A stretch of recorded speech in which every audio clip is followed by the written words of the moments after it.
લોકસભા ચૂંટણીની તારીખો જાહેર થઈ ચૂકી છે અને રાજકોટ લોકસભા સીટ ઉપર ચૂંટણીની તારીખો જાહેર થાય તે પહેલા જ ભાજપે પોતાના દિગ્ગજ નેતા પરસોત્તમ રૂપાલાને અહીંયાથી ટિકિટ આપી હતી। આ એક માસ્ટર સ્ટ્રોક માનવામાં આવી રહ્યો હતો, કારણ કે રાજકોટ લોકસભા સીટ ઉપર અનેક લોકો છે તેમણે ટિકિટ માંગી હતી, અનેક સ્થાનિક મોટા નેતાઓ છે તેમણે ટિકિટ માંગી હતી અને ભાજપ પ્રદેશ ભાજપ છે અને હાઈકમાન્ડ છે તે દુવિધામાં મુકાયું હતું કે કયા જૂથના નેતાને ટિકિટ આપી, કારણ કે રાજકોટ ભાજપની વાત કરવામાં આવે તો આંતરિક ઘણા જૂથો રહેલા છે, તેમણે પોતપોતાના નેતાઓ માટે ટિકિટ મળે તે માટે લોબિંગ કર્યું હતું અને ભાજપે સ્થાનિકમાંથી કોઈ પણ નેતાને ટિકિટ ન આપીને પરસોત્તમ રૂપાલાને ટિકિટ આપી હતી। ભાજપના દિગ્ગજ નેતાને કહેવાય છે, હાલના રાજ્યસભા સાંસદ છે, કેન્દ્રીય નેતા પણ છે।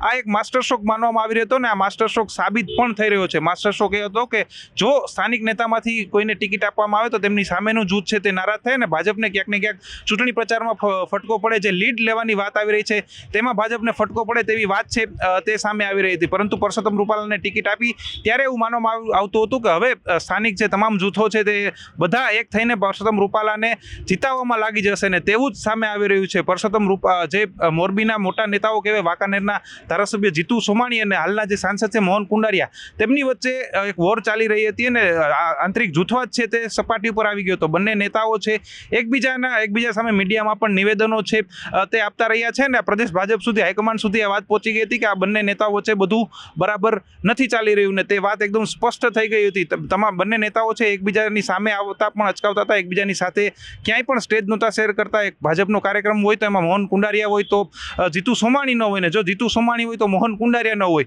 આ જૂથવાદ છે તે ત્યારે વધુ સપાટી પર આવ્યો જ્યારે જે વાંકાનેરના રાજવી છે કેસરીદેવસિંહ ઝાલા, તેમને રાજ્યસભાની ટિકિટ આપવામાં આવી ત્યારથી બંને વચ્ચેનો વોર છે, જૂથવાદ છે તે વધ્યું હતું ને તે એકદમ સપાટી ઉપર ને ઉપર આવી ગયું હતું। જ્યારે પરસોત્તમ રૂપાલાને ટિકિટ આપી ત્યારે આ તમામ બંને નેતાઓ છે તે એક થઈ ગયા છે ને પરસોત્તમ રૂપાલાએ જે બંને નેતાઓ વચ્ચે ક્યાંક ને ક્યાંક સમાધાન કરાવ્યું હોય તેવી પણ વાત સામે આવી રહી છે। ગઈકાલે વાંકાનેરનો કાર્યક્રમ હતો, દેવપૂજક સમાજ દ્વારા પરસોત્તમ રૂપાલાનું જે અભિવાદન હતું તેમાં આ બંને નેતાઓ છે જીતુ સોમાણી અને મોહન કુંડારિયા એક જ સ્ટેજ ઉપર પરસોત્તમ રૂપાલાની બંને બાજુ બેઠા જોવા મળ્યા હતા ને તમામ રાજકીય ચર્ચાઓ છે તે વહેતી થઈ હતી કે આ બંને નેતાઓ વચ્ચે સમાધાન થઈ ચૂક્યું છે। ત્યારે ભાજપે જે માસ્ટર સ્ટ્રોક માર્યો હતો કે તમામ જૂથવાદ છે તે ખતમ થઈ જાય, પરસોત્તમ રૂપાલાને ટિકિટ આપી તો તે જ રીતનું અત્યારે હાલ જોવા મળી રહ્યું છે। જીતુ સોમાણી અને મોહન કુંડારિયા છે જે બંને ઘણા સમયથી બંને વચ્ચે એકબીજાને 36નો આંકડો હતો તેવું પણ કહેવું તો અતિશયોક્તિ નહીં ગણાય, કારણ કે બંને નેતાઓ છે એકબીજાની સામે બેફામ નિવેદનો આપતા હતા।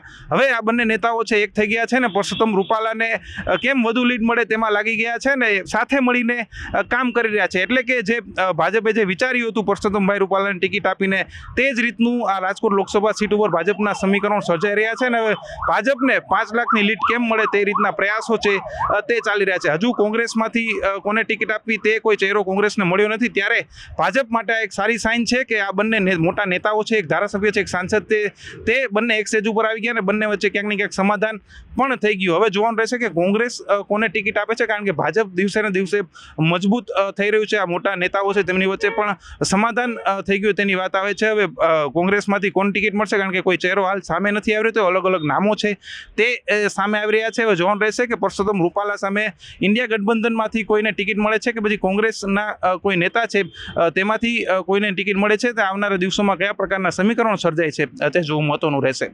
રોનક મજીઠિયા, ગુજરાત તક, રાજકોટ।